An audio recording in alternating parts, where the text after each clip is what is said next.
Hey, what's up? It's Vinny Ten of Vinny Ten Racing, and welcome to Monday. Anyway, like it's everybody's Monday, right? Everybody always sucks, right? Everybody says Monday sucks. I don't know. It never bothered me. But anyway,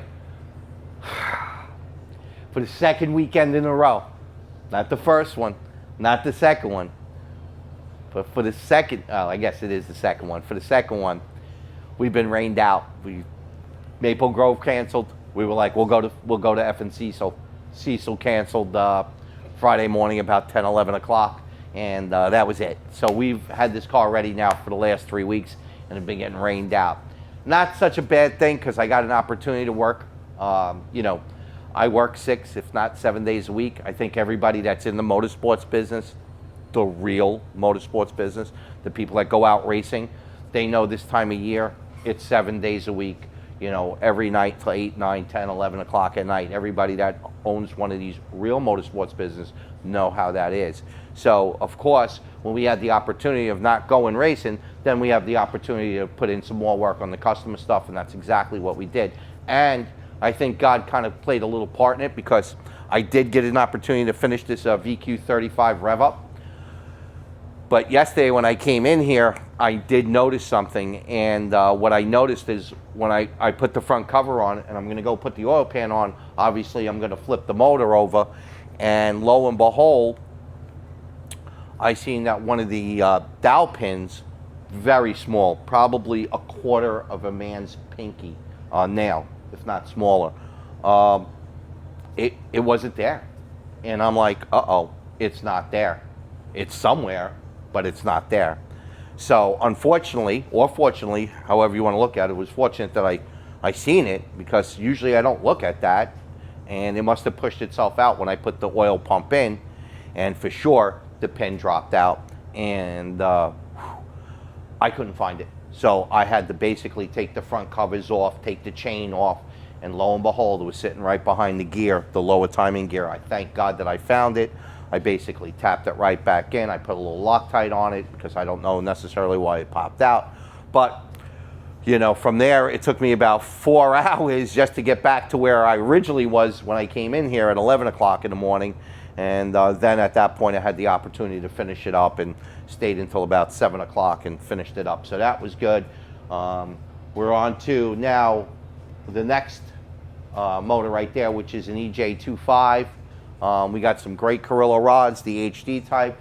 I have my own custom piston there. Again, we're going to try to go 500, maybe a little bit more on torque, but right around there with this particular setup on the engine.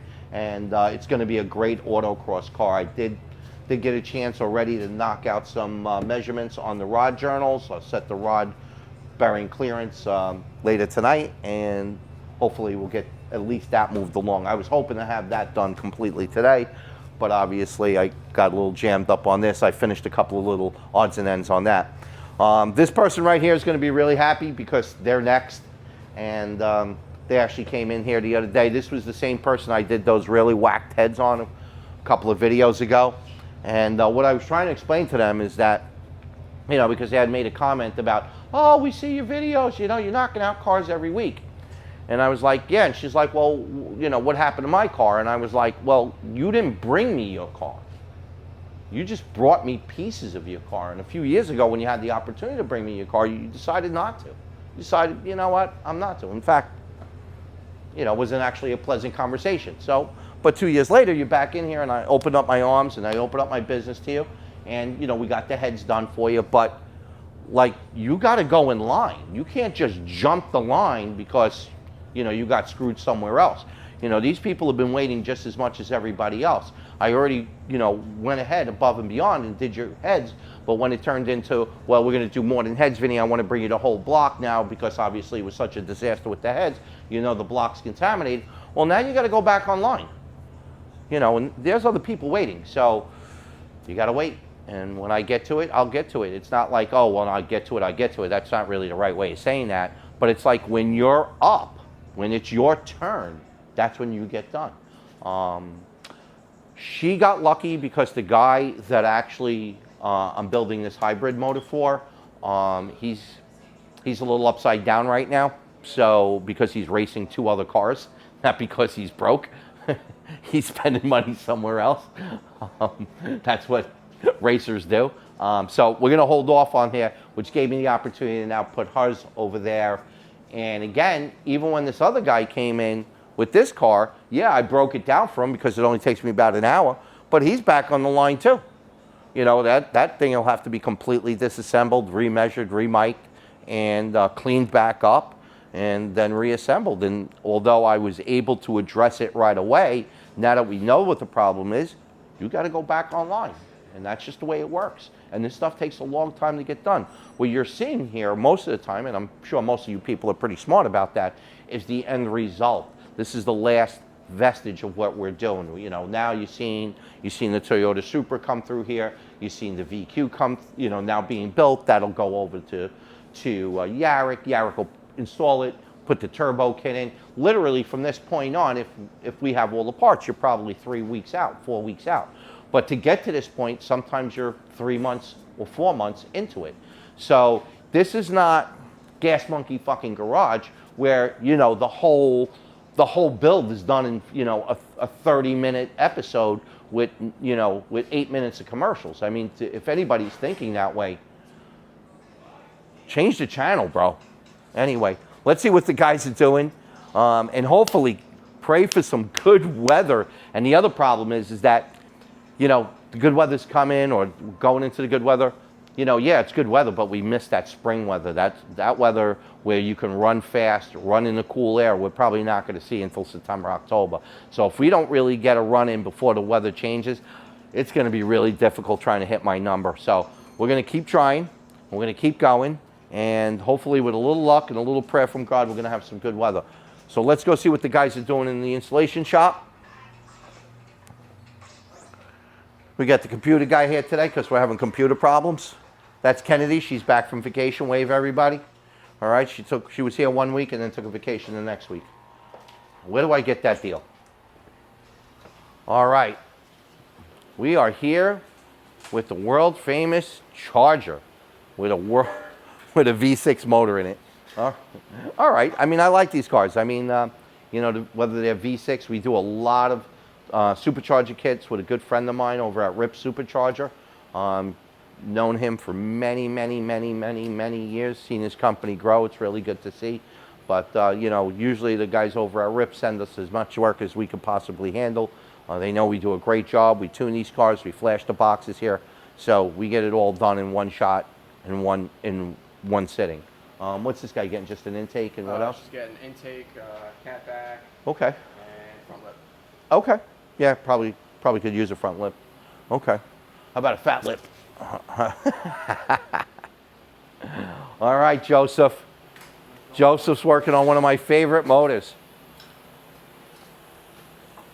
VQ37. These things. You know, these things are you know, when they lose oil from the galley gasket, see these bolts right here, they're loose always. Matter of fact, you got a screwdriver, I could probably just fucking loosen one up with my hand. Let me see here. Can I just... Like I said, I could probably just loosen it up with my hand. So obviously, the galley gasket, that channel provides oil up to the top of the motor. And one of the first things that it actually provides oil to is the cam chain tensioners for the secondary cams. And inevitably, if you come over here, it literally wipes the cam chain tensioner away. It just wipes it out. Normally, like on a VQ that doesn't experience these things never wear out. I've actually seen these things actually wear out, and you could just start to see it. See that little black dot? That's the metal that supports this plastic. It's just about ready to rub through. What makes this sucky is that on the VQ35, you remove these 4 bolts, and the whole thing comes off, so you can get to that tensioner. On a VQ37, you got to remove the whole bridge. So a big problem when you're doing a VQ37 and you let that galley gasket bleed off for a while, you're going to turn around and add 5-6 more hours to this job doing that. And I'm sure nobody wants to pay 5 or 6 more hours worth of labor. All right, Obviously, you seen the bad boy right here, Joey. Thank you. Yep. You seen the bad boy right here. We had it on the dyno. Steve, on Saturday, we aligned it, we scaled it, and we weighed it. And weighs 3,050 from 3440. So like 385 pounds, which is way more than I thought. I'd be happy for 200 pounds. Again, working with TJ on some suspension stuff, working with Fields on some suspension stuff, working with Steve. We fixed the launch control, bunch of little things. We didn't do anything major, but we did a lot of little things. And even though we didn't do anything major, it still cost about 15 grand to do it. I think Steve's on the dyno with a car that we've done. And I think it was just in here for a couple of little upgrades. And I think he's gonna just make a pull now on it. Yep.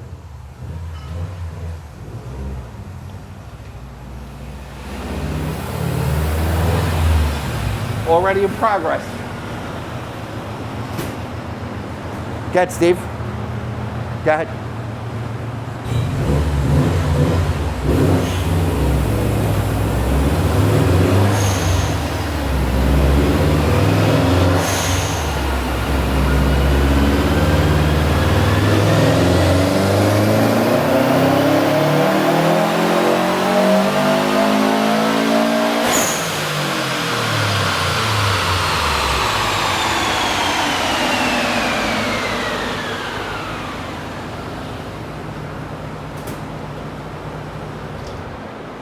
Again, you know, these cars are really some of my favorite cars.